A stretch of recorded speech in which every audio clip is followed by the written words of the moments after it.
Pakinggan nyo ha. Una. Pangalawa, yung mga tao doon sa listahan nila, may iba doon, hindi pa nga ako congressman pero supposedly nakatanggap ng pera. Ay, matindi to.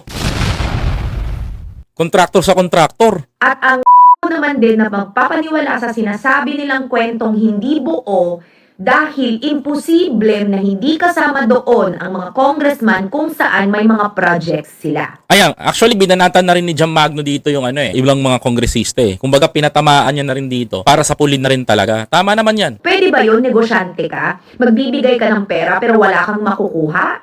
Pwede ba yun na maglalabas ka ng milyon-milyon kuno without proof? Kasi para sa akin, hindi ako sang-ayon na gawin silang state witness. Hindi ako sang-ayon sa ginagawa ni Senator Marcoleta even if sinuportahan ko siya ng eleksyon. Correct.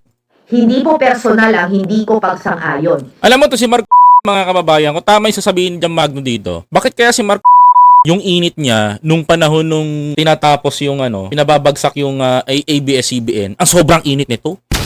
Sobrang gigil. Pero ngayon sa issue ng mga diskaya, todo protekta.